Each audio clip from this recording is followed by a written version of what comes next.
نعرہ تکبیر، نعرہ تکبیر، حضرت محمد مصطفی، حضرت محمد مصطفی، حضرت محمد مصطفی، حضرت محمد مصطفی، حضرت محمد مصطفی، حضرت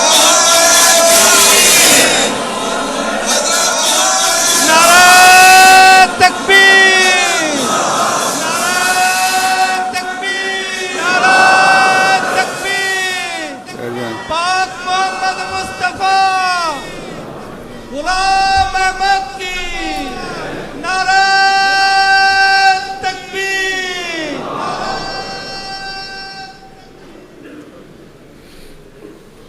کہاں ہے پروگرام؟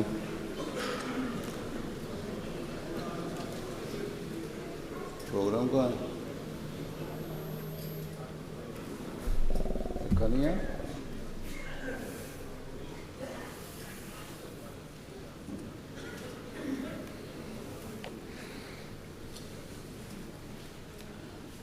آپ لوگوں نے بنا تھا سب پروگرام۔ تلاوت کس کی ہے؟ تلاوت کس کی ہے؟ چھاپ کے رکھا نہیں ہے پروگرام؟ حافظ ظفر اللہ صاحب تلاوت۔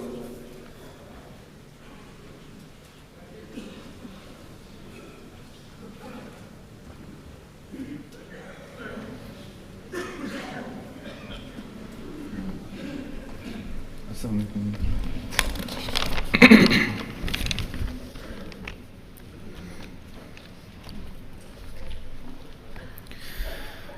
أعوذ بالله من الشيطان الرجيم،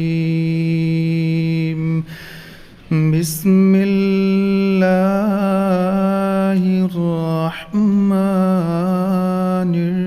الرحيم،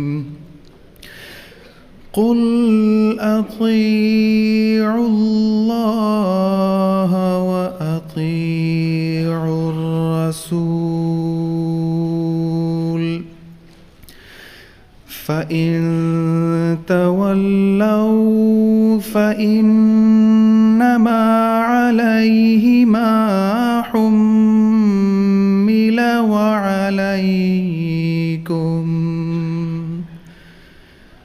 عليه ما حمل وعليكم ما حملتم،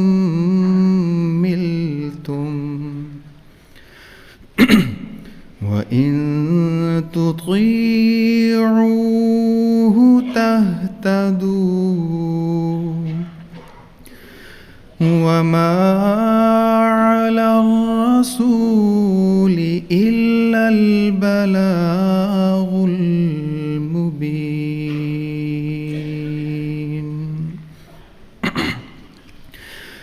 وعد الله الذين آمنوا منكم وعملوا الصالحات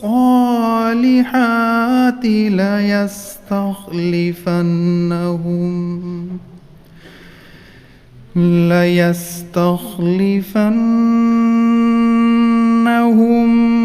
في الأرض كما استخلف الذين من قبلهم،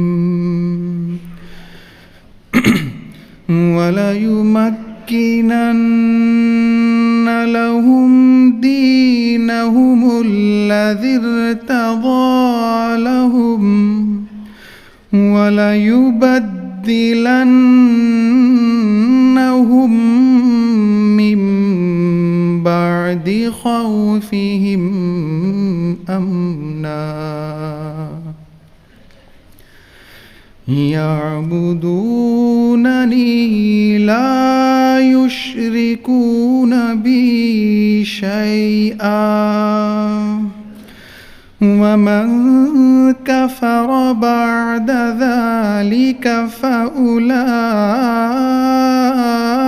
هم الفاسقون.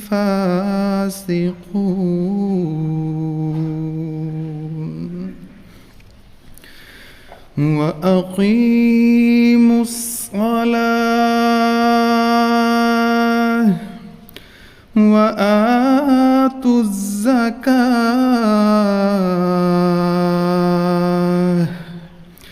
وأطيعوا الرسول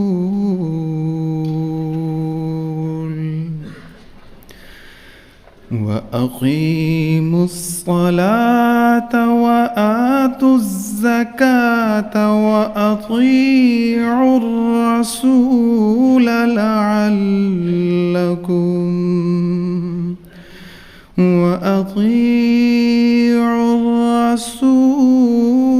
لعلكم ترحمون۔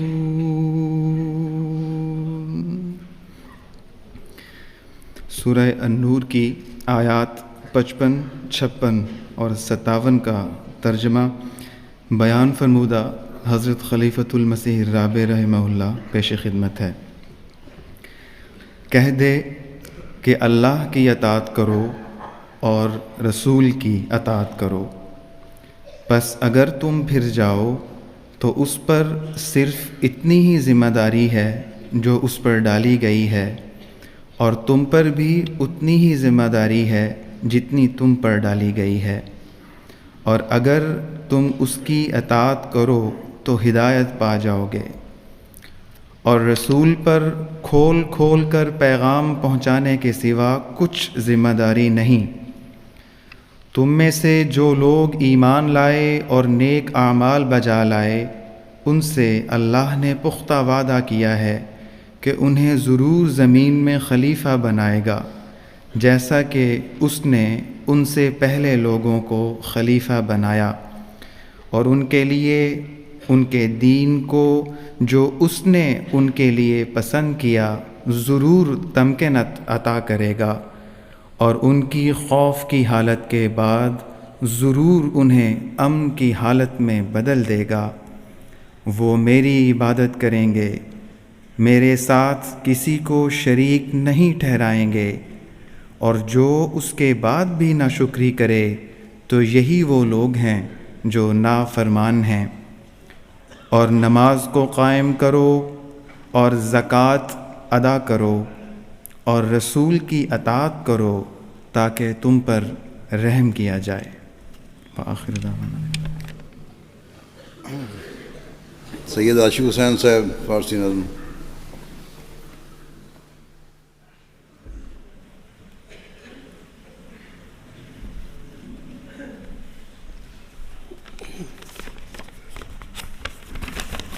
السلام علیکم۔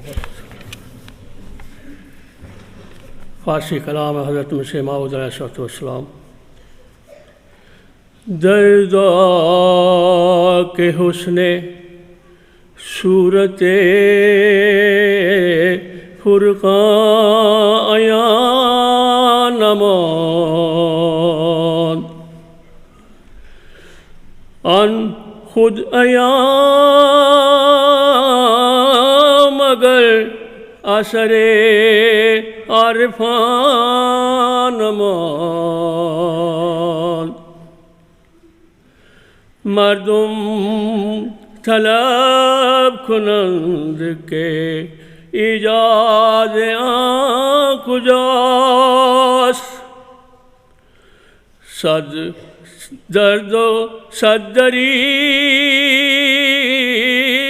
کے ایجاد دان نماند۔ یوسف شنیدم که شدش کاروان معین، این یوسفی که هیچ کسش کاروان نماند۔ جنام کباب شد ز غم این کتاب پاک، چندان بسوختم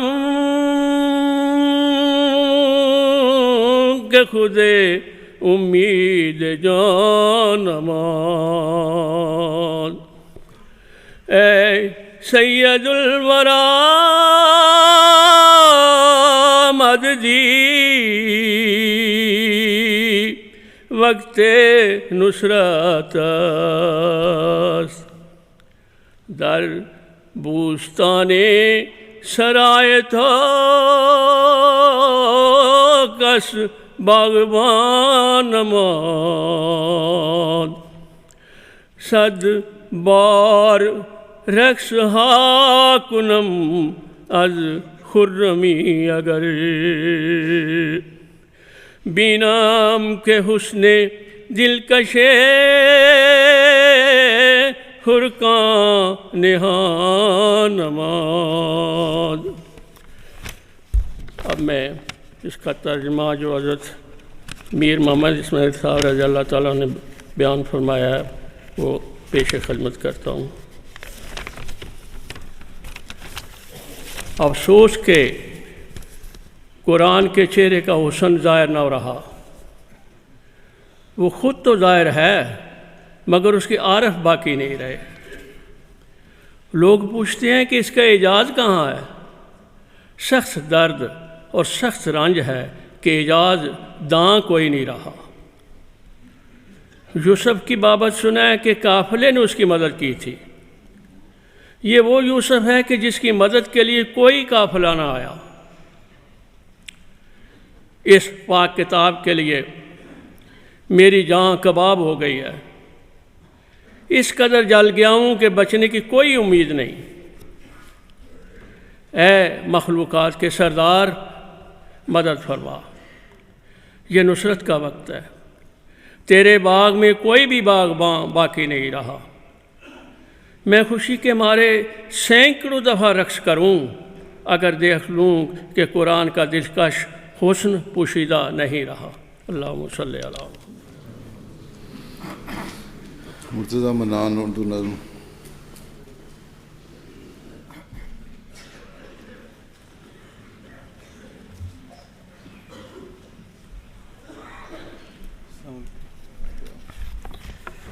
السلام علیکم ورحمۃ اللہ۔ منظوم پاکیزہ کلام حضرت اقدس مسیح موعود علیہ الصلوۃ والسلام۔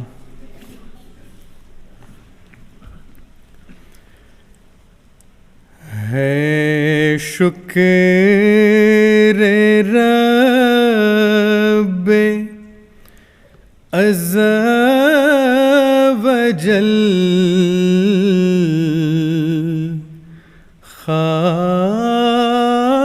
خارج از بیان، جس کے کلام سے ہمیں اس کا ملا نشان، جو دور تھا خزاں کا وہ بدلا بہار سے،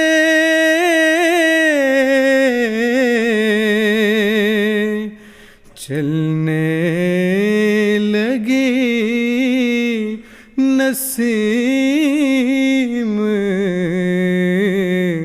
عنایات یار سے، جتنے درخت زندہ تھے وہ سب ہوئے ہرے،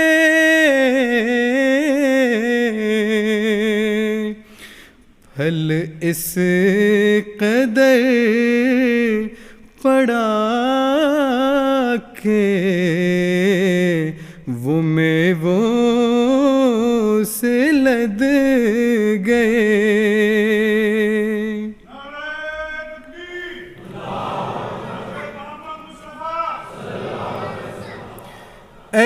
سونے والو جاگو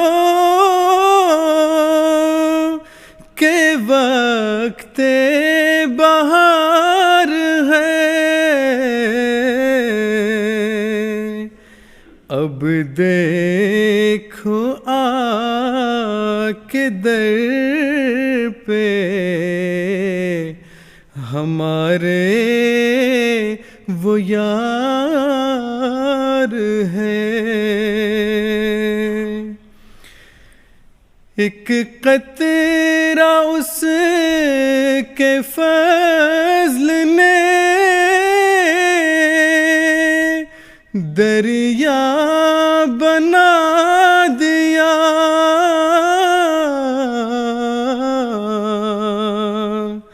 میں خاک تھا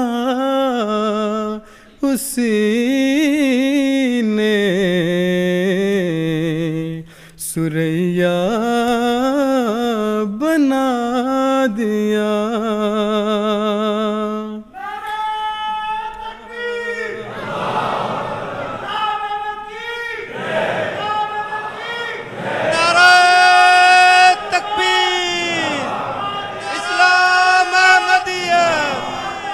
میں تھا غریب و بے کسو، گمنام و بے ہنر،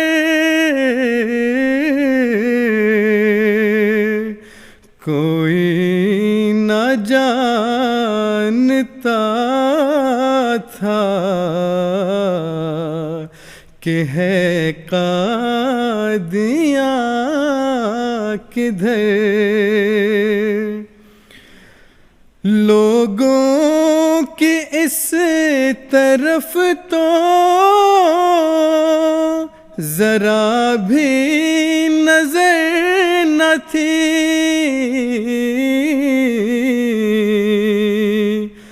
میرے وجود کی بھی کسی کو خبر نہ تھی۔ اب دیکھتے ہو کیسا رجوع جہاں ہوا،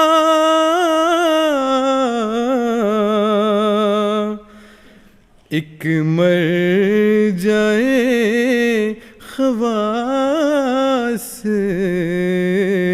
یہی قادیاں ہوا۔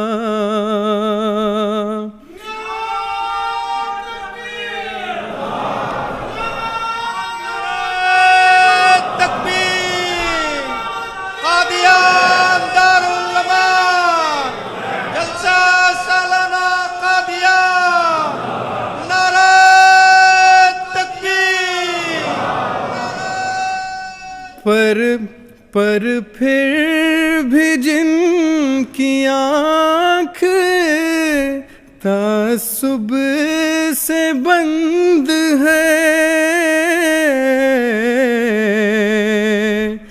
ان کی نظر میں حال میرا ناپسند ہے۔ میں مفتری ہوں ان کی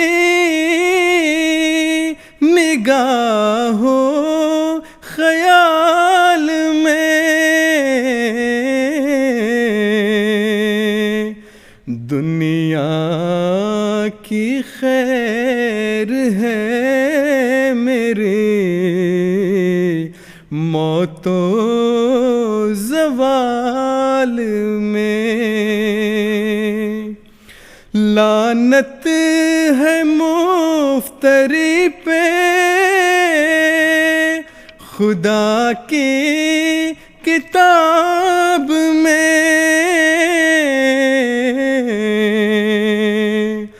عزت نہیں ہے زر اس کی جناب میں کیسا یہ فضل اس سے نمودار ہو گیا،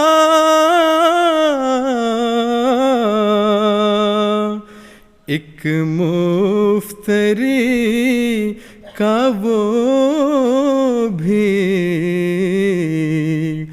مددگار ہو گیا۔ اے ہوش و عقل والوں،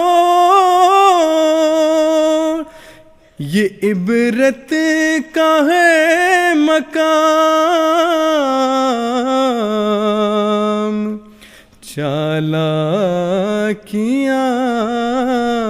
تو ہیچ ہیں، تقویٰ سے ہووے کام۔ جو متقی ہے اس کا خدا خود نصیر ہے،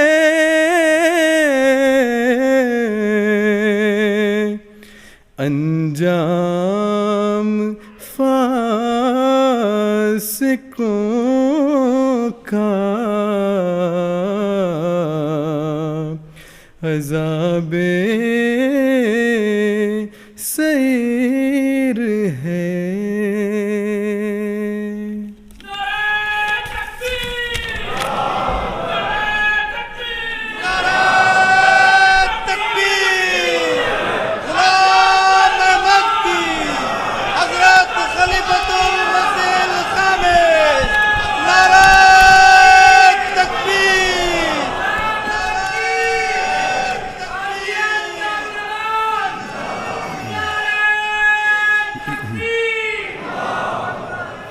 السلام علیکم ورحمۃ اللہ وبرکاتہ۔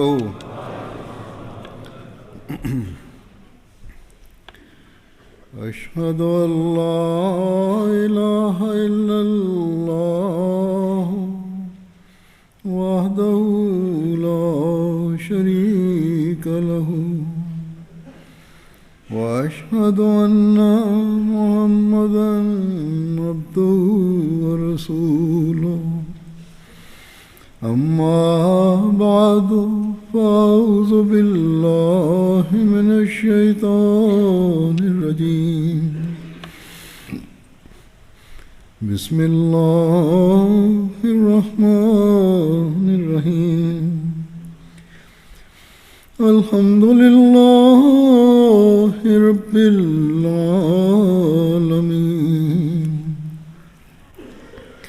الحمد للہ رب العالمین، الرحمن الرحیم، مالک یوم الدین،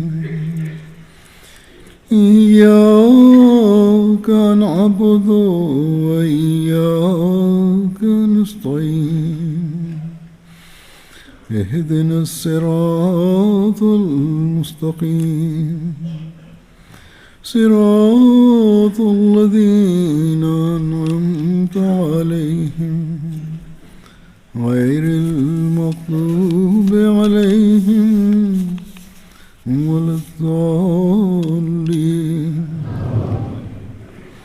قل إن كنتم تحبون الله فاتبعوني يحببكم الله ويغفر لكم ذنوبكم والله غفور رحيم۔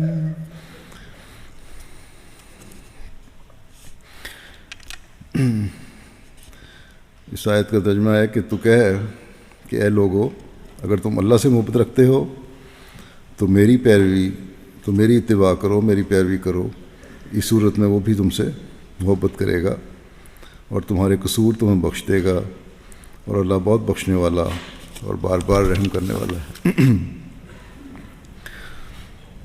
اگر ہم چاہتے ہیں کہ ہمیں اللہ تعالیٰ کا قرب حاصل ہو، اللہ تعالیٰ ہماری دعاؤں کو سنے، اللہ تعالیٰ کی محبت ہمارے دلوں میں پیدا ہو، تو اللہ تعالیٰ نے اس کے لیے ہمیں ایک اصول بیان فرما دیا کہ یہ باتیں تم تبھی حاصل کر سکتے ہو جب تم اسوہ رسول صلی اللہ علیہ وسلم پر چلو، اور اس اسوے کو دیکھنے کے لیے، سمجھنے کے لیے، اس پر عمل کرنے کے لیے،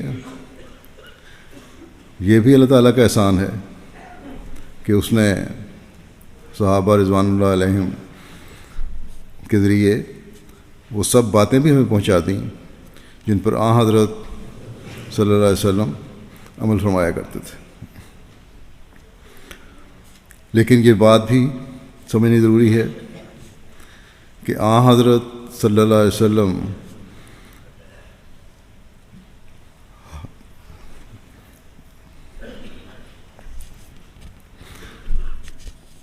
ہر وہ کام کرنے والے اور بات کرنے والے تھے جو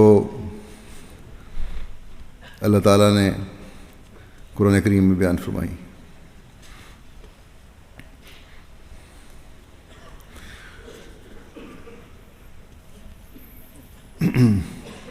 حضرت عائشہ رضی اللہ عنہا نے یہ پوچھنے پر کہ آپ صلی اللہ علیہ وسلم کے اخلاق اور عمل کیا تھے، نہایت خوبصورت انداز میں 3 الفاظ میں بیان فرما دیا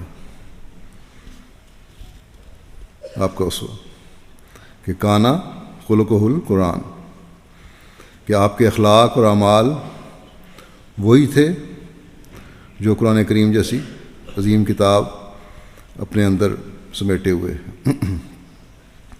اور پھر اس زمانے میں اللہ تعالیٰ نے ہم پر مزید احسان کرتے ہوئے اپنے فرستادے اور حضرت صلی اللہ علیہ وسلم کے غلام صادق اور زمانے کے امام مسیح موعود اور مہدی موعود کو بھیجا، جنہوں نے ہمیں انبیاء کے مقام اور خاص طور پر حضرت صلی اللہ علیہ وسلم اور آپ کے اسوہ حسنہ کا مزید ادراک دیا۔ سیدنا حضرت مسیح موعود علیہ السلام ایک جگہ فرماتے ہیں کہ یاد رکھنا چاہیے کہ انبیاء اور رسل اور ائمہ کے آنے سے کیا غرض ہوتی ہے۔ وہ دنیا میں اس لیے نہیں آتے کہ ان کو اپنی پوجا کرانی ہوتی ہے، وہ تو ایک خدا کی عبادت قائم کرنا چاہتے ہیں اور اسی مطلب کے لیے آتے ہیں، اور اس واسطے کہ لوگ ان کے کامل نمونے پر عمل کریں اور ان جیسے بننے کی کوشش کریں اور ایسی اتباع کریں کہ گویا وہی ہو جائیں۔ مگر افسوس ہے کہ بعض لوگ ان کے آنے کے اصل مقصد کو چھوڑ دیتے ہیں اور ان کو خدا سمجھ لیتے ہیں۔ اس سے وہ ائمہ اور رسل خوش نہیں ہو سکتے کہ لوگ ان کی اس قدر عزت کرتے ہیں، کبھی نہیں۔ وہ اس کو کوئی خوشی کا باعث قرار نہیں دیتے۔ ان کی اصل خوشی اسی میں ہوتی ہے کہ لوگ ان کی اتباع کریں اور جو تعلیم وہ پیش کرتے ہیں کہ سچے خدا کی عبادت کرو اور توحید پر قائم ہو جاؤ، اس پر قائم ہوں۔ چنانچہ حضرت صلی اللہ علیہ وسلم کو بھی حکم ہوا، قل ان کنتم تحبون اللہ فاتبعونی یحببکم اللہ، یعنی اے رسول ان کو کہہ دو کہ اگر تم اللہ تعالیٰ سے پیار کرتے ہو تو میری اتباع کرو۔ اس اتباع کا یہ نتیجہ ہوگا کہ اللہ تعالیٰ تم سے پیار کرے گا۔ اس سے صاف معلوم ہوتا ہے، فرماتے ہیں کہ اس سے صاف معلوم ہوتا ہے کہ اللہ تعالیٰ کے محبوب بننے کا طریق یہی ہے کہ رسول اللہ صلی اللہ علیہ وسلم کی سچی اتباع کی جاوے، پس اس بات کو ہمیشہ یاد رکھنا چاہیے کہ انبیاء علیہم السلام اور ایسا ہی اور جو خدا تعالیٰ کے راست باز اور صادق بندے ہوتے ہیں، وہ دنیا میں ایک نمونہ ہو کر آتے ہیں۔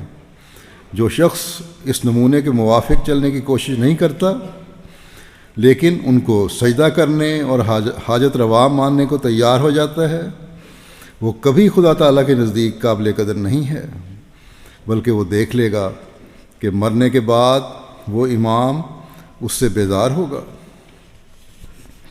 بس سب سے پہلی چیز جو انبیاء سکھاتے ہیں اور جس کے انتہائی مقام پر حضرت صلی اللہ علیہ وسلم فائز تھے، وہ توحید کا قیام، اور یہی بات ہے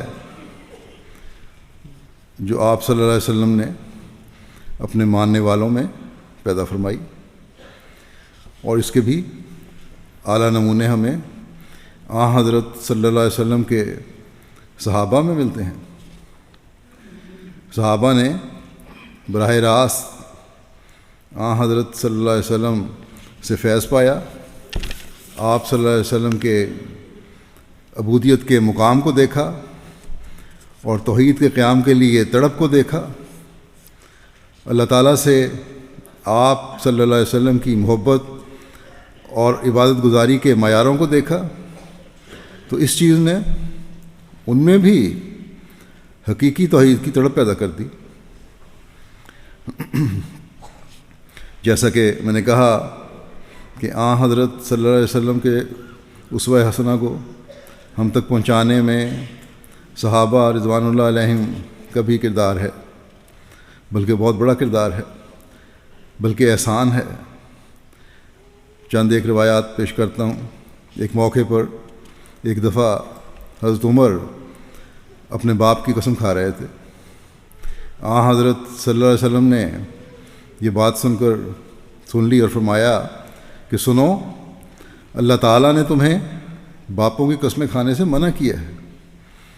جسے قسم کھانے کی ضرورت ہے وہ اللہ کی قسم کھائے یا پھر چپ رہے، بس اللہ تعالیٰ کے سوا کسی بھی قسم کی قسم جائز نہیں۔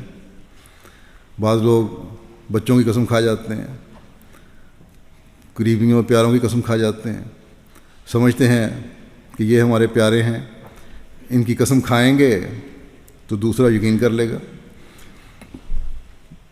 لیکن مومن کو ہمیشہ یاد رکھنا چاہیے کہ یہ باتیں توحید سے دور کرنے والی ہیں۔ ایک دفعہ ایک سوال کرنے والے کے اس سوال پر کہ یا رسول اللہ صلی اللہ علیہ وسلم، کوئی اپنی غیرت کے لیے لڑتا ہے، کوئی اپنی بہادری دکھانے کے لیے لڑتا ہے، کوئی مال غنیمت کے لیے لڑتا ہے، ان میں سے جہاد کرنے والا کون ہوگا؟ آپ صلی اللہ علیہ وسلم نے فرمایا، جو شخص اس لیے لڑتا ہے کہ اللہ تعالیٰ کا کلمہ بلند ہو اور توحید کا قیام ہو، حقیقت میں وہی خدا تعالیٰ کے راستے میں جہاد کرنے والا شمار ہوگا۔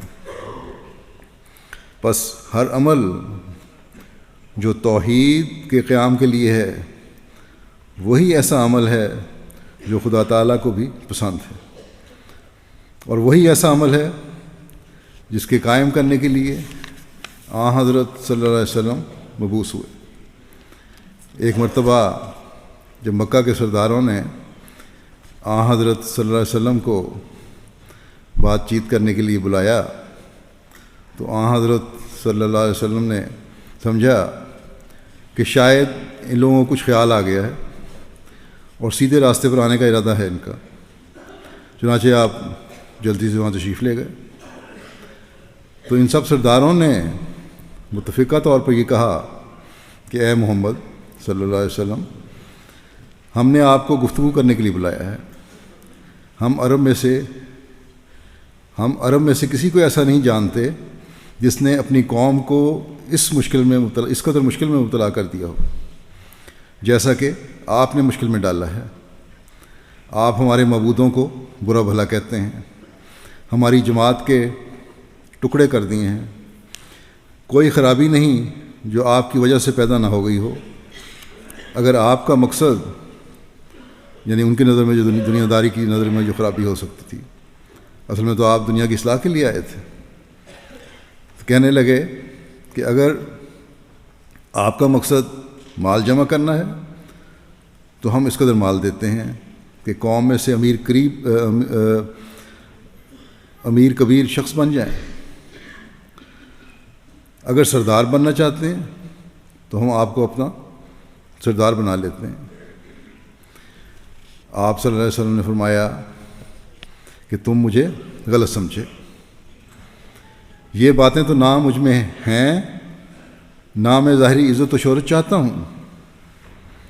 مجھے خدا تعالیٰ نے رسول بنا کر بھیجا ہے، مجھ پر کتاب نازل فرمائی ہے اور حکم فرمایا ہے کہ میں بشیر و نذیر بن کر خوشخبریاں بھی دوں اور ڈراؤں بھی، توحید کا قیام کروں۔ پس میں نے تمہیں خدا تعالیٰ کا پیغام پہنچا دیا ہے، اگر تم اسے قبول کرو تو اس میں تمہارا اپنا فائدہ ہے، اور اگر تم قبول نہ کرو تو تم اس وقت تک صبر کرو، اور میں بھی صبر کرتا ہوں جب تک خدا تعالیٰ ہم میں فیصلہ نہ فرما دے۔ اور پھر دنیا نے دیکھا کہ کس طرح اللہ تعالیٰ نے فیصلہ فرمایا اور کس طرح توحید کا قیام ہوا۔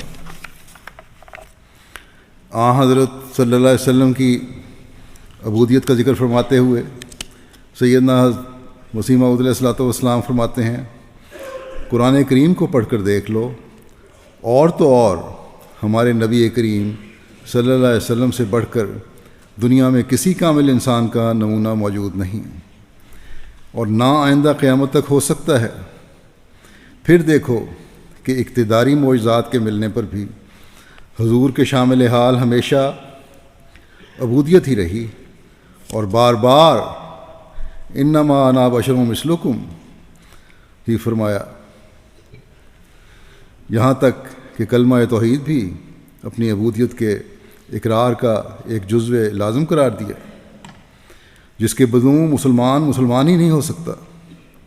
سوچو اور پھر سوچو، پس جس حال میں ہادی اکمل کی طرز زندگی ہم کو یہ سبق دے رہی ہے کہ اعلیٰ ترین مقام قرب پر بھی پہنچ کر عبودیت کے اعتراف کو ہاتھ سے نہیں دیا، تو اور کسی کا تو ایسا خیال کرنا اور ایسی باتوں کا دل میں لانا ہی فضول اور عبث ہے۔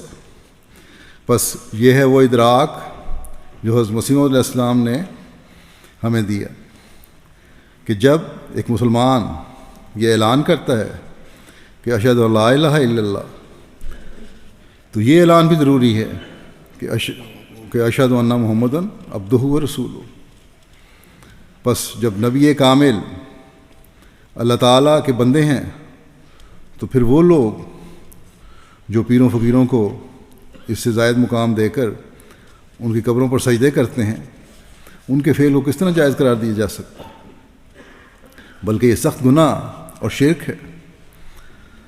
یہ اللہ تعالیٰ کا احسان ہے کہ ہمیں حضرت مسیح علیہ الصلوۃ والسلام کو ماننے کی اس نے توفیق عطا فرمائی، جنہوں نے توحید کے بنیادی نقطے اور حضرت صلی اللہ علیہ وسلم کی عبودیت کا صحیح ادراک ہمیں عطا فرمایا اور ہمیں ہر قسم کے شرک سے پاک فرمایا۔ پھر سیدنا حضرت مسیح موعود علیہ السلام ایک جگہ فرماتے ہیں، پس میں ہمیشہ تعجب کی نگاہ سے دیکھتا ہوں کہ یہ عربی نبی جس کا نام محمد ہے، ہزار ہزار درود اور سلام اس پر، یہ کس عالی مرتبے کا نبی ہے؟ اس کے عالی مقام کا انتہا معلوم نہیں ہو سکتا، اور اس کی تاثیر قدسی کا اندازہ کرنا انسان کا کام نہیں۔ افسوس کہ جیسا حق شناخت کا ہے اس کے مرتبے کو شناخت نہیں کیا گیا۔ وہ توحید جو دنیا سے گم ہو چکی تھی، وہی ایک پہلوان ہے جو دوبارہ اس کو دنیا میں لایا۔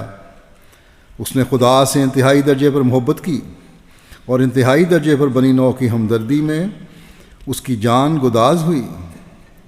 اس لیے خدا نے جو اس کے دل کے راز کا واقف تھا اس کو تمام انبیاء اور تمام اولین و آخرین پر فضیلت بخشی اور اس کی مرادیں اس کی زندگی میں اس کو دیں۔ توحید کے قیام کی معراج اس وقت ہوتی ہے جب انسان اللہ تعالیٰ کی عبادت کے بھی حق ادا کرنے والا ہو، اور اس میں بھی میرے آقا حضرت محمد رسول اللہ صلی اللہ علیہ وسلم نے اعلیٰ ترین مقام حاصل کیا، جس کی اللہ تعالیٰ نے اس طرح گواہی دی، فرمایا الذی یراک حین تقوم وتقلبک فی الساجدین، یعنی جو دیکھ رہا ہوتا ہے جب تو کھڑا ہوتا ہے اور سجدہ کرنے والوں میں بھی تیری بے قراری کو۔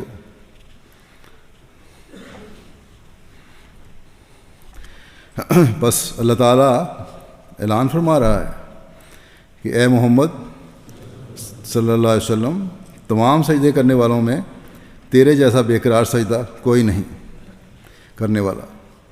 تو نے توحید کے قیام سے مخلصین کی ایک ایسی جماعت بنا لی جو اللہ تعالیٰ کی عبادتوں میں بھی طاق ہے، جن کی راتیں عبادتوں میں گزرتی تھیں، لیکن یہ سب عبادتیں اور سجدے تیرے سجدوں کے نمونے اپنانے کی کوشش تھی۔ ان سجدوں کی بے قراری میں جہاں ہمیں حضرت صلی اللہ علیہ وسلم کی توحید کے قیام کے لیے تڑپ نظر آتی ہے، وہاں یہ بھی نظر آتا ہے کہ آپ اپنے ماننے والوں میں ایسے سجدے کرنے والے پیدا کرنا چاہتے تھے جو خالص ہو کر صرف اللہ تعالیٰ کے آگے جھکیں اور اس کی عبادت کریں۔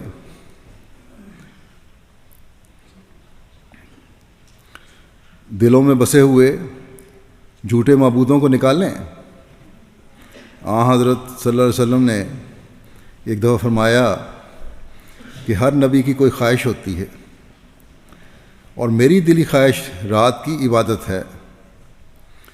ایک راوی بیان کرتے ہیں کہ میں نے رسول کریم صلی اللہ علیہ وسلم کو نماز پڑھتے ہوئے دیکھا۔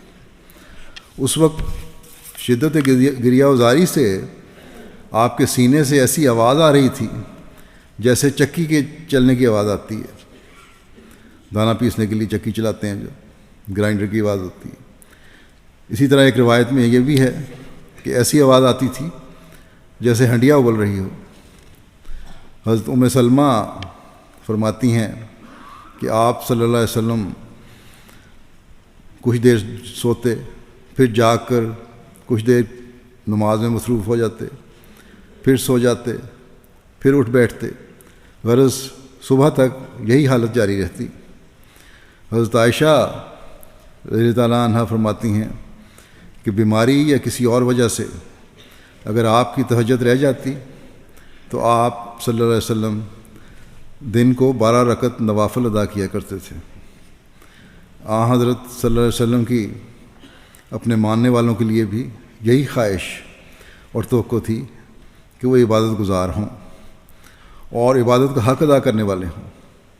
حضرت عائشہ رضی اللہ عنہا نے ایک مرتبہ نصیحت کرتے ہوئے حضرت صلی اللہ علیہ وسلم کی اس خواہش کے زیر اثر کہ آپ کی امت کے افراد کے عبادت کے معیار بلند ہوں، فرمایا کہ قیام اللیل مت چھوڑنا، اس لیے کہ رسول اللہ صلی اللہ علیہ وسلم نہیں چھوڑتے تھے، یعنی راتوں کی نمازیں نوافل نہ چھوڑنا۔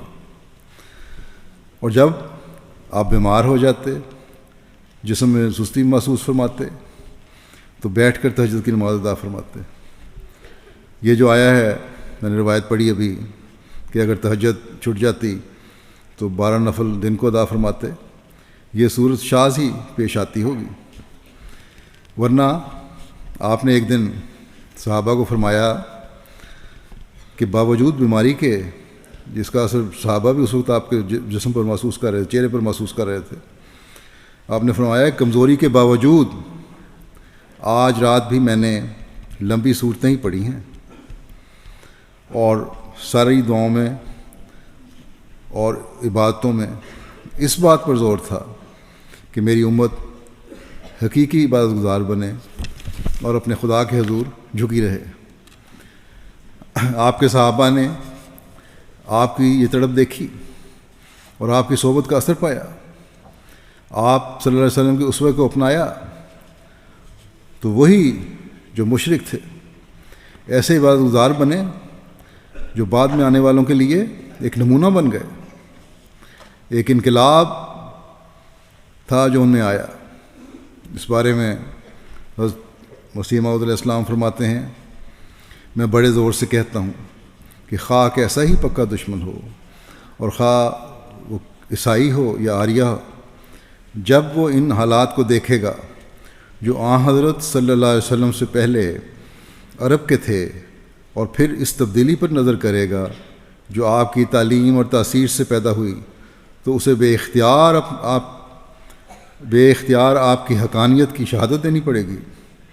موٹی سی بات ہے کہ قرآن مجید نے ان کی پہلی حالت کا تو یہ نقشہ کھینچا ہے کہ یاکلون کما تاکل الانعام، کہ جانوروں کی طرح کھانا کھانا ہی ان کا کام تھا۔ یہ تو ان کی کفر کی حالت تھی۔ پھر جب حضرت صلی اللہ علیہ وسلم کی پاک تاثیرات نے ان میں تبدیلی پیدا کی تو ان کی یہ حالت ہو گئی کہ یبیتون لربہم سجدا و قیاما، یعنی وہ اپنے رب کے حضور سجدہ کرتے ہوئے اور قیام کرتے ہوئے راتیں کاٹ دیتے ہیں۔ جو تبدیلی حضرت صلی اللہ علیہ وسلم نے عرب کے وحشیوں میں کی اور جس گڑھے سے نکال کر جس بلندی اور مقام تک انہیں پہنچایا، اس ساری حالت کے نقشے کو دیکھنے سے بے اختیار ہو کر، آپ فرماتے ہیں اس ساری حالت کے نقشے کو دیکھنے سے بے اختیار ہو کر انسان رو پڑتا ہے کہ کیا عظیم و شان انقلاب ہے جو آپ نے کیا۔ دنیا کی کسی تاریخ اور کسی قوم میں اس کی نظیر نہیں مل سکتی۔ یہ نری کہانی نہیں، یہ واقعات ہیں جن کی سچائی کا ایک زمانے کو اعتراف کرنا پڑا، اور اسی سچائی کو قائم کرنے کے لیے اس زمانے میں اللہ تعالیٰ نے حضرت مسیح موعود علیہ السلام کو بھیجا۔ بس ہمارا بھی یہ کام ہے کہ اپنی باتوں کے معیار بلند کریں اور اس اسوے پر چلیں جو قیامت تک قائم رہنے والا ہے۔ میں نے نوافل کے حوالے سے روایات بیان کی ہیں۔ جب نوافل کے بارے میں یہ ہدایت ہیں اور یہ حال ہے، جو فرائض ہیں ان میں کتنی باقاعدگی کی ضرورت ہے۔ بس ہم میں سے ہر ایک کو اپنے جائزے لینے اور اس پر غور کرنے کی ضرورت ہے۔ انبیاء دنیا میں آتے ہیں سچائی پھیلانے کے لیے، سچائی پر اپنے ماننے والوں کو چلانے کے لیے، سچے خدا کی طرف جھکانے کے لیے، اور اس میں حضرت صلی اللہ علیہ وسلم کو ایک اعلیٰ مقام عطا ہوا۔ بچپن سے ہی آپ میں یہ وصف اس قدر نمایاں تھا کہ دشمن بھی آپ کی سچائی کے معترف تھے۔ ایک مرتبہ سرداران قریش جمع ہوئے جن میں آپ کے اشد ترین دشمن ابو جہل اور نضر بن حارث بھی شامل تھے۔ جب آپ کے متعلق یہ کہا گیا کہ آپ کو جادوگر مشہور کر دیا جائے، جھوٹا مشہور کر دیا جائے، یا کہا جائے کہ جھوٹا ہے، تو نضر بن حارث نے کھڑے ہو کر کہا کہ اے قریش، ایک ایسا معاملہ تمہارے سامنے آیا ہے جس کے مقابلے کے لیے تم کوئی تدبیر بھی نہیں لا سکے یا لا سکتے۔ محمد صلی اللہ علیہ وسلم تم میں جوان تھے اور تمہیں سب سے زیادہ پسند تھے، سب سے زیادہ سچ بولنے والے تھے، تم میں سب سے زیادہ ایمانت دار تھے۔ اب تم ان کی کنپٹیوں پر سفید بال دیکھتے ہو، بڑی عمر ہو گئی ہے، اور جو پیغام وہ لے کر آئے ہیں اس پر تم نے کہا کہ وہ جھوٹے ہیں، وہ جادوگر ہیں۔ ہم نے بھی جھوٹے لوگ دیکھے ہیں، جادوگر بھی دیکھے ہیں۔ تم نے کہا وہ کاہن ہیں، ہم نے کاہن بھی دیکھے ہیں۔ تم نے کہا وہ شاعر ہیں، ہم نے شاعر بھی دیکھے ہیں۔ تم نے کہا مجنون ہو گیا، پاگل ہو گیا، نعوذ باللہ، ہم نے بھی مجنون دیکھے ہیں۔ نہ وہ جھوٹے ہیں، نہ وہ جادوگر ہیں، نہ وہ کاہن ہیں، نہ وہ شاعر ہیں، نہ مجنون ہیں۔ کوئی بھی علامت ان میں ان باتوں کی نہیں ہے۔ پس تم غور کر لو، تمہارا واسطہ ایک بڑے معاملے سے ہے، یہ دشمن کہہ رہا ہے۔ پھر ایک دفعہ ابو جہل نے آپ صلی اللہ علیہ وسلم کو مخاطب کر کے کہا کہ میں تمہیں جھوٹا نہیں کہتا، تمہاری تعلیم کو جھوٹا سمجھتا ہوں۔ حضرت صلی اللہ علیہ وسلم نے فرمایا کہ میں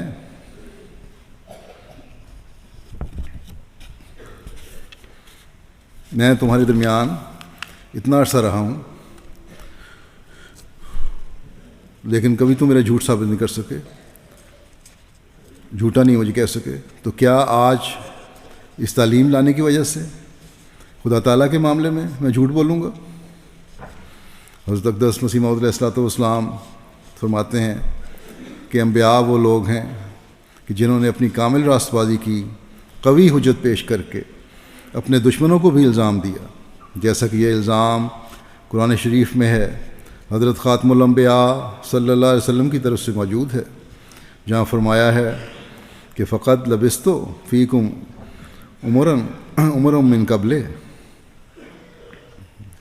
افلا تعقلون، یعنی میں ایسا نہیں کہ جھوٹ بولوں اور افترا کروں، دیکھو میں 40 برس اس سے پہلے تم میں ہی رہتا رہا ہوں، کیا کبھی تم نے میرا کوئی جھوٹ یا افترا ثابت کیا؟ پھر کیا تم کو اتنی سمجھ نہیں؟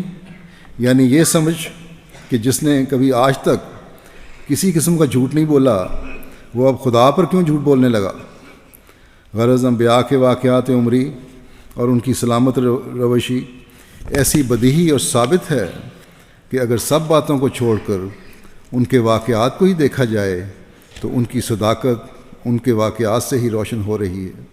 مثلا اگر کوئی منصف اور عاقل ان تمام براہین اور دلائل صدق نبوت حضرت خاتم الانبیاء صلی اللہ علیہ وسلم سے قطع نظر کر کے محض ان کے حالات پر ہی غور کرے تو بلا شبہ انہی حالات پر غور کرنے سے اس کے نبی صادق ہونے پر دل سے یقین کرے گا، اور کیوں کر یقین نہ کرے، وہ واقعات ہی ایسے کمال سچائی اور صفائی سے معطر ہیں کہ حق کے طالبوں کے دل بلا اختیار ان کی طرف کھینچے جاتے ہیں۔ آپ کی سچائی کا آپ کا بچپن بھی گواہ ہے، آپ کی جوانی بھی گواہ ہے، اور نبوت کے بعد تو اس کی شان ہی کمال تک پہنچی ہوئی ہے۔ بس اس نبی کے ماننے والوں کو اپنے جائزے لینے کی بھی ضرورت ہے کہ ہماری سچائی کے معیار کیا ہونے چاہیے۔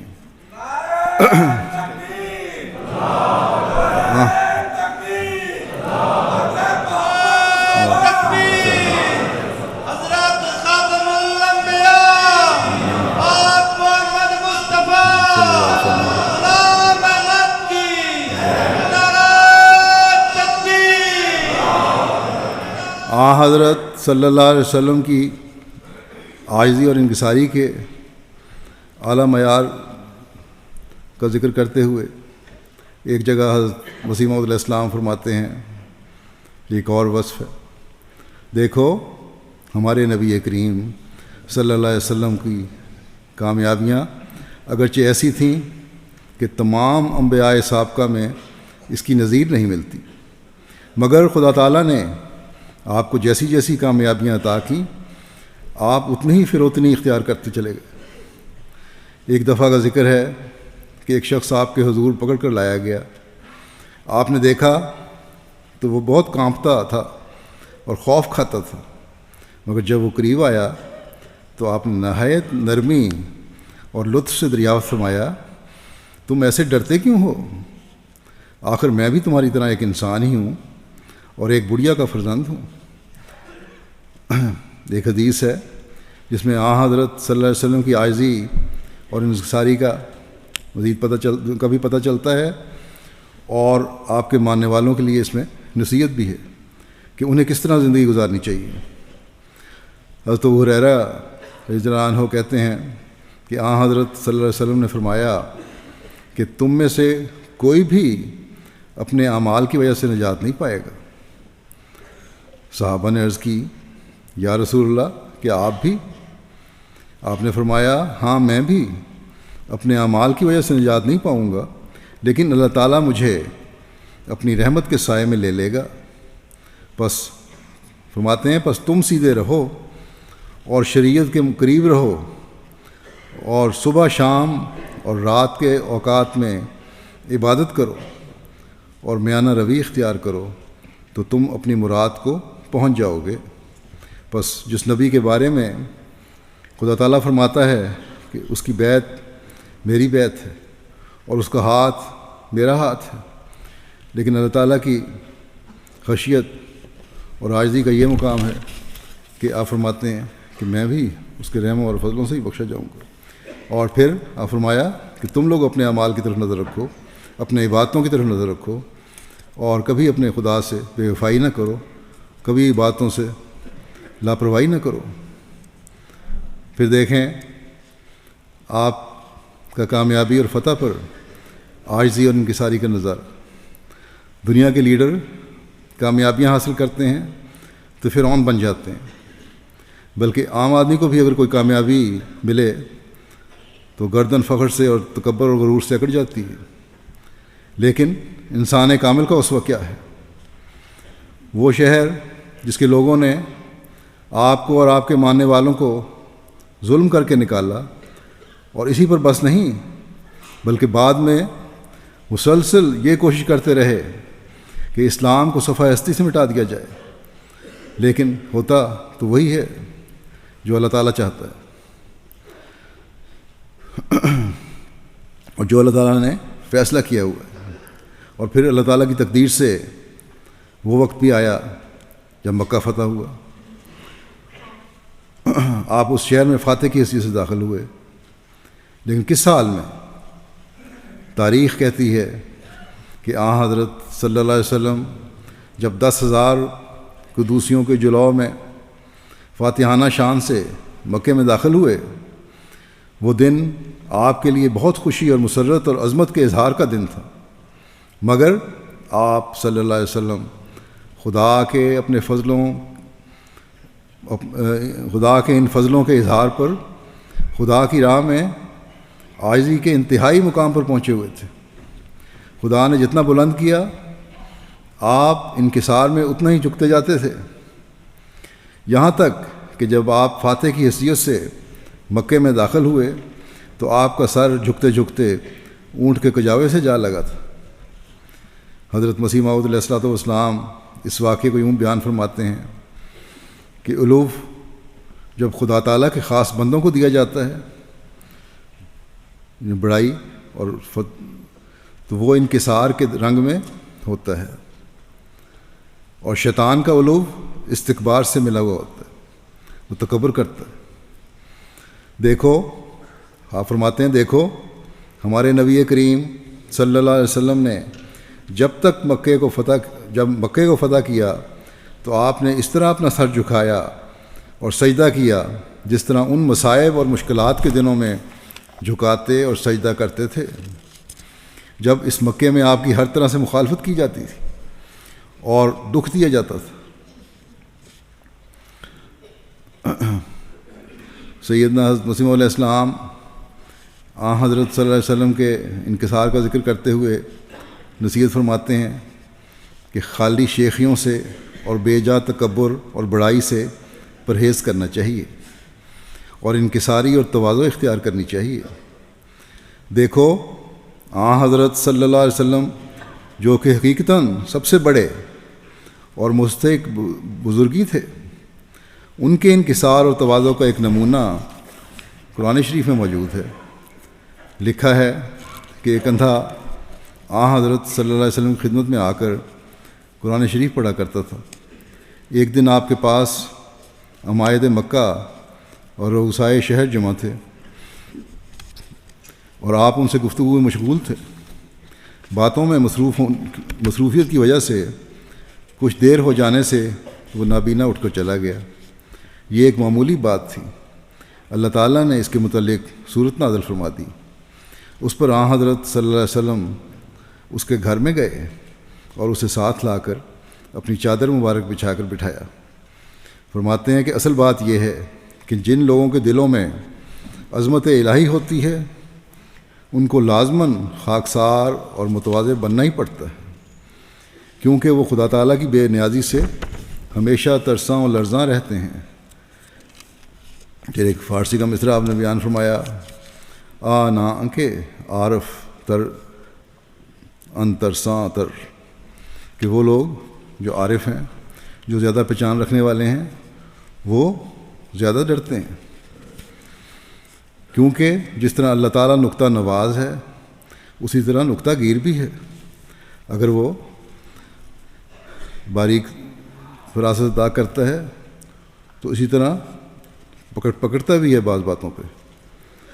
اگر کسی حرکت سے ناراض ہو جاوے تو دم بھر میں، فرمایا کہ اگر کسی حرکت سے ناراض ہو جاوے تو دم بھر میں سب کارخانہ ختم ہے۔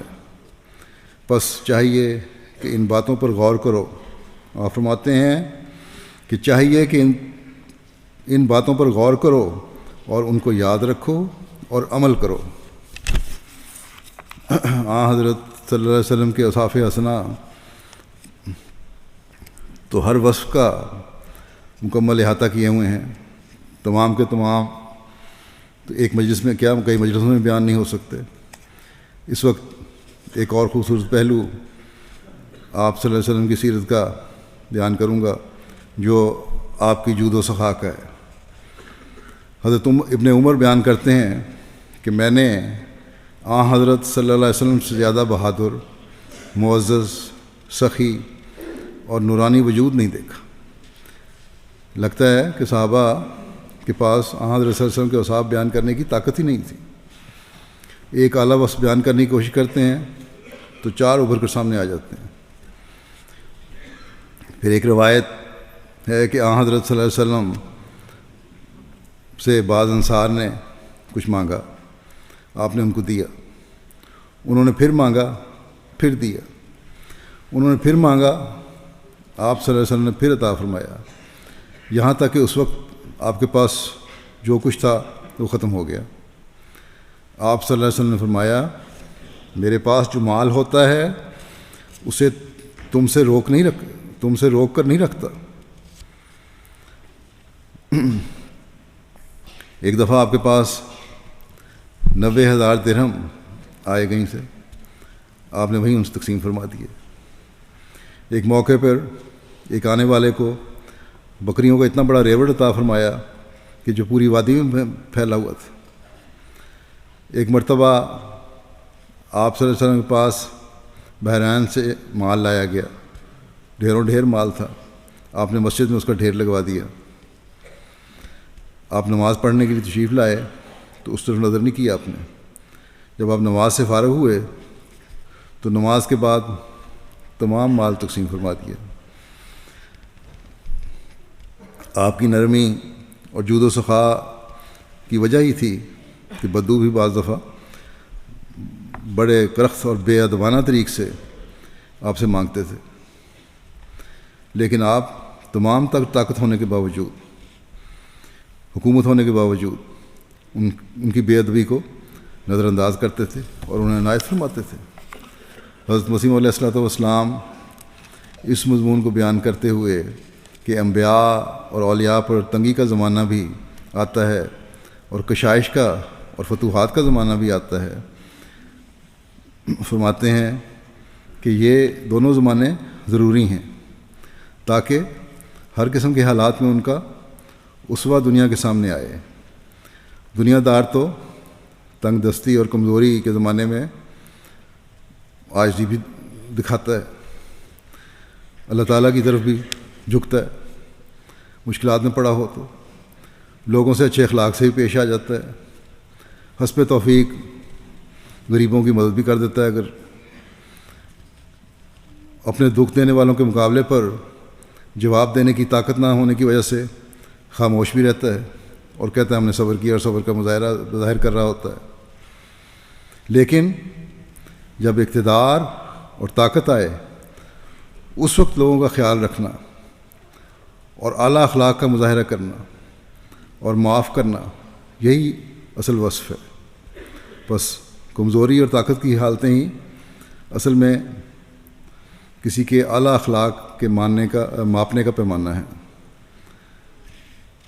آپ نے فرمایا کہ طاقت اور فتح ہونا اور اقتدار ہونا اس لیے ضروری ہے کیونکہ اپنے دکھ دینے والوں کے گناہ بخشنا اور اپنے ستانے والوں سے درگزر کرنا اور اپنے دشمنوں سے پیار کرنا اور اپنے بد اندیشوں کی خیر خواہی بجا لانا، دولت سے دل نہ لگانا، دولت سے مغرور نہ ہونا، دولت مندی میں امساک اور بخل اختیار نہ کرنا، اور کرم اور جہد اور بخشش کا دروازہ کھولنا، اور دولت کو ذریعہ نفس پروری نہ ٹھہرانا، اور حکومت کو آلہ ظلم و تعدی نہ بنانا، یہ سب اخلاق ایسے ہیں کہ جن کے ثبوت کے لیے صاحب دولت اور صاحب طاقت ہونا شرط ہے، اور اسی وقت وہ پایہ ثبوت پہنچتے ہیں کہ جب انسان کے لیے دولت اور اقتدار دونوں میسر ہوں۔ پس چونکہ بجز زمانہ مصیبت و ادبار و زمانہ دولت و اقتدار یہ دونوں قسم کے اخلاق ظاہر نہیں ہو سکتے، اس لیے حکمت کاملہ عزدی نے تقاضا کیا کہ انبیاء اور اولیاء کو ان دونوں طور کی حالتوں سے کہ جو ہزارہا نعمتوں پر مشتمل ہیں متمتع کرے، لیکن ان دونوں حالتوں کا زمانہ وقوع ہر یک کے لیے ایک ترتیب پر نہیں ہوتا، بلکہ حکمت الہیہ بعض کے لیے زمانہ امن و آسائش پہلے حصہ عمر میں میسر کر دیتی ہے اور زمانہ تکالیف پیچھے سے، اور بعض پر پہلے وقتوں میں تکالیف وارد ہوتی ہیں اور پھر آخرکار نصرت الہی شامل ہو جاتی ہے، اور بعض میں یہ دونوں حالتیں مخفی ہوتی ہیں اور بعض میں کامل درجے پر ظہور و بروز پکڑتی ہیں، اور اس بارے میں سب سے اول قدم حضرت خاتم الرسل محمد مصطفیٰ صلی اللہ علیہ وسلم کا ہے، کیونکہ حضرت صلی اللہ علیہ وسلم پر کمال وضاحت سے یہ دونوں حالتیں وارد ہو گئیں اور ایسی ترتیب سے آئیں کہ جس سے تمام اخلاق فاضلہ حضرت صلی اللہ علیہ وسلم مثل آفتاب کے روشن ہو گئے، اور مضمون انک لعلی خلق عظیم کا بپایہ ثابت پہنچ گیا، اور حضرت صلی اللہ علیہ وسلم کے اخلاق کا دونوں طور پر علی وجہ الکمال ثابت ہونا تمام انبیاء کے اخلاق کو ثابت کرتا ہے، کیونکہ جناب نے ان کی نبوت اور ان کی کتابوں کو تصدیق کیا اور ان کا مقرب اللہ ہونا ظاہر کر دیا۔ شکر گزاری ایک اور اعلیٰ وصف ہے جس کا صحیح ادراک اور جس کا اعلیٰ ترین معیار ہمیں حضرت صلی اللہ علیہ وسلم کے اسوے میں نظر آتا ہے۔ آپ نے اللہ تعالیٰ کے شکر کے بھی اعلیٰ ترین نمونے قائم فرمائے اور بندوں کے شکر کے بھی۔ آپ صلی اللہ علیہ وسلم یہ دعا فرمایا کرتے تھے کہ اے اللہ مجھے اپنا شکر بجا لانے والا اور ذکر کرنے والا بنا دے۔ آپ پہلی بارش پر بارش کے قطرے اپنی زبان پر لیا کرتے تھے کہ اللہ تعالیٰ کی اس نعمت کی شکر گزاری کا یہی طریق ہے۔ آپ کا کھانا نہایت سادہ ہوتا تھا، لیکن اس کے بعد اللہ تعالیٰ کا بے انتہا شکر فرماتے تھے۔ یہی دعا بھی آپ نے سکھائی ہمیں۔ کبھی ایک کھجور کے ساتھ روٹی تناول فرما رہے ہیں تو کبھی صرف سرکے کے ساتھ، اور اللہ تعالیٰ کا شکر ادا فرما رہے ہیں کہ اس نے یہ کھانے پینے کے سامان مہیا فرمائے۔ نئے کپڑے پر اللہ تعالیٰ کا شکر، غرض کوئی چیز ایسی نہیں ہے جس پر آپ اس کے استعمال سے پہلے اللہ تعالیٰ کی تعریف اور شکر نہ فرماتے ہوں۔ جب آپ کو اپنی باتوں میں بے انتہا گریہ وزاری کرتے ہوئے دیکھ کر یہ پوچھا گیا کہ آپ عبادت کے لیے کھڑے ہوتے ہیں، آپ کے پاؤں سوج جاتے ہیں، سجدوں میں بے انتہا بے چین ہوتے ہیں اور روتے ہیں اس قدر کہ زمین آنسوؤں سے تر ہو جاتی ہے۔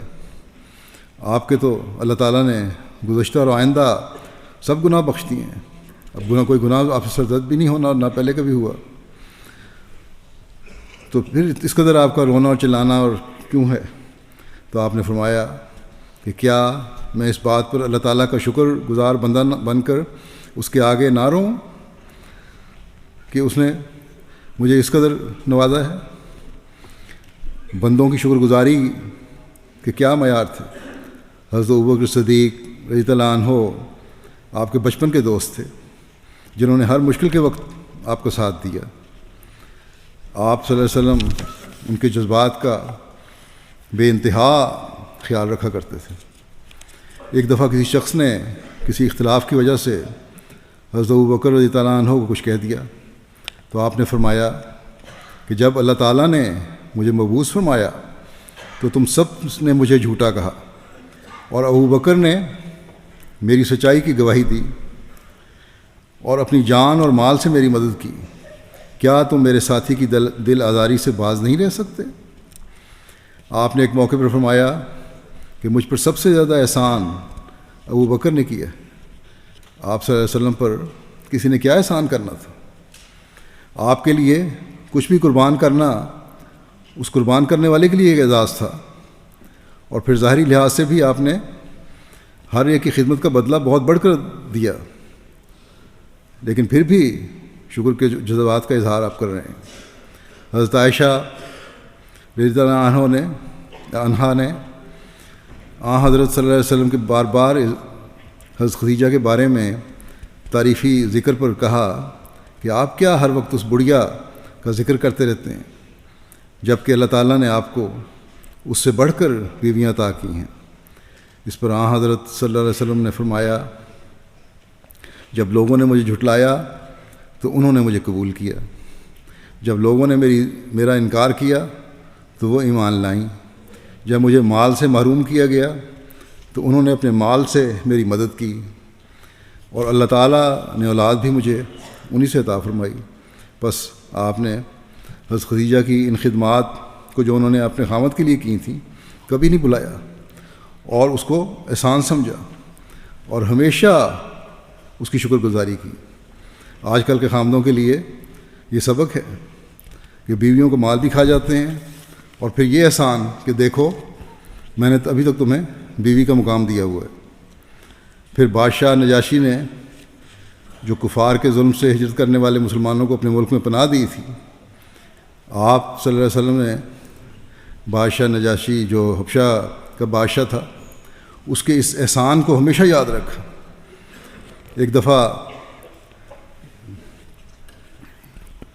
اور اپنے ہر قول اور اپنے عمل سے اس کی شکر گزاری کا اظہار فرمایا۔ ایک دفعہ جب اس کا وفد آپ کی خدمت میں حاضر ہوا تو آپ خود کھڑے ہوئے ان کے استقبال کے لیے۔ صحابہ نے کہا کہ ہم استقبال کے لیے کافی ہیں، ہم کھڑے ہوتے ہیں۔ آپ نے فرمایا کہ بادشاہ نے ہمارے ساتھیوں کی عزت کی تھی اور ان کے ساتھ اخلاق کے ساتھ پیش آیا تھا، اس لیے میں پسند کرتا ہوں کہ اس کے احسان کا بدلہ خود اتاروں۔ پھر جب آپ صلی اللہ علیہ وسلم کو ہم معلم اخلاق کے طور پر دیکھتے ہیں تو یہاں بھی آپ صلی اللہ علیہ وسلم کے اسوہ کی عجیب شان نظر آتی ہے۔ جب ایک موقع پر حضرت عائشہ رضی اللہ عنہا نے حضرت صفیہ رضی اللہ عنہا کے چھوٹے قد کی طرف اشارہ کرتے ہوئے مذاق کے رنگ میں کچھ کہا تو آپ صلی اللہ علیہ وسلم نے فرمایا، عائشہ یہ ایک ایسا کلمہ ہے کہ اگر سمندر میں ملا دیا جائے تو اسے بھی گندا کر دے۔ بچوں کی تربیت اور اعلیٰ اخلاق سکھانے کے لیے آپ کے نمونے کیا تھے؟ ایک صحابی عبداللہ بن عامر بیان کرتے ہیں کہ ایک دفعہ حضرت صلی اللہ علیہ وسلم ہمارے ہاں تشریف لائے۔ میں اس وقت چھوٹا تھا، میں کھیلنے کے لیے باہر جانے لگا تو میری ماں نے کہا، عبداللہ ادھر آؤ، میں تمہیں ایک چیز دوں گی۔ حضرت صلی اللہ علیہ وسلم نے فرمایا، کیا تم اسے کچھ دینا چاہتی ہو؟ میری ماں نے کہا، ہاں میں کھجور دوں گی۔ آپ صلی اللہ علیہ وسلم نے فرمایا کہ اگر واقعہ میں تمہارا یہ ارادہ نہ ہوتا اور صرف بچے کو بلانے کے لیے ایسا کہا ہوتا تو تمہیں جھوٹ بولنے کا گناہ ہوتا، اور جھوٹ اللہ تعالیٰ کے نزدیک بہت بڑا گناہ ہے۔ بس یہ معیار ہیں سچائی کو قائم کرنے کے جو آپ صلی اللہ علیہ وسلم اپنے ماننے والوں میں چاہتے ہیں۔ پڑوسیوں سے حسن سلوک کی اسلامی تعلیم ہے، اس بارے میں کس طرح آپ نے تربیت فرمائی؟ آپ صلی اللہ علیہ وسلم سے ایک مرتبہ کسی نے پوچھا کہ یا رسول اللہ، مجھے کس طرح پتہ چلے کہ میں اچھا کر رہا ہوں یا برا کر رہا ہوں؟ آپ صلی اللہ علیہ وسلم نے فرمایا کہ جب تم اپنے پڑوسی کو یہ کہتے سنو کہ تم بہت اچھے ہو تو سمجھو کہ تمہارا طرز عمل اچھا ہے، اور جب تم پڑوسیوں کو یہ کہتے سنو کہ تم بہت برے ہو تو سمجھ لو کہ تمہارا رویہ برا ہے اور تم غلط کر رہے ہو۔ یہ تو چند باتیں تھیں آپ صلی اللہ علیہ وسلم کے اسوے کے چند نمونے تھے جو میں نے سب پیش کیے۔ کسی بھی خلق میں آپ اعلیٰ ترین اخلاق پر فائز تھے، اور یہی آپ اپنے ماننے والوں میں دیکھنا چاہتے تھے۔ خدا کرے کہ ہم زبانی دعوے سے نہیں بلکہ حضرت صلی اللہ علیہ وسلم کے اسوے پر چلتے ہوئے حقیقی عمل کرنے والے اور آپ کی پیروی کرنے والے ہوں اور اپنی بخشش کے سامان کرنے والے ہوں۔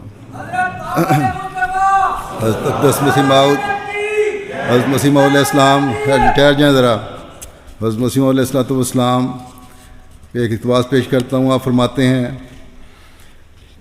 کہ وہ انسان جس نے اپنی ذات سے، اپنی صفات سے، اپنے افعال سے، اپنے اعمال سے اور اپنی روحانی اور پاک قوا کے پرزور دریا سے کمال تام کا نمونہ علماً و عملاً و صدقاً و ثباتاً دکھلایا اور انسان کامل کہلایا، وہ انسان جو سب سے زیادہ کامل اور انسان کامل تھا اور کامل نبی تھا اور کامل برکتوں کے ساتھ آیا، جس سے روحانی باعث اور حشر کی وجہ سے دنیا کی پہلی قیامت ظاہر ہوئی اور ایک عالم کا عالم مرا ہوا اس کے آنے سے زندہ ہو گیا۔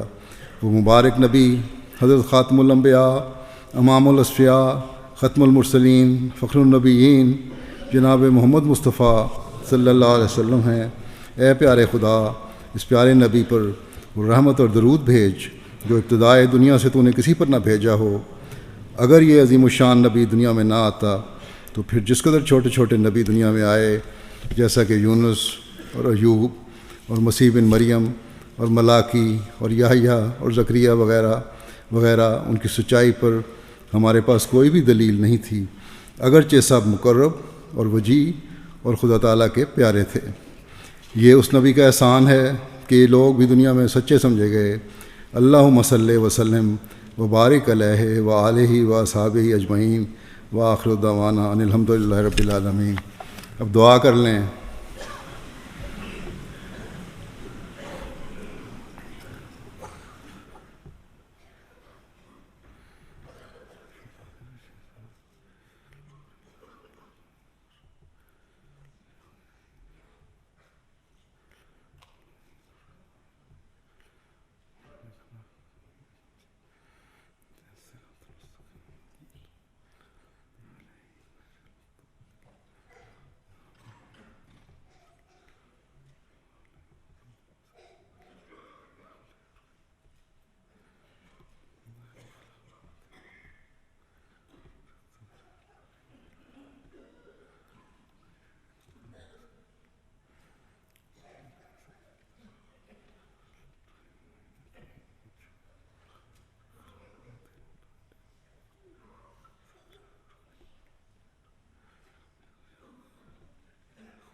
آمین۔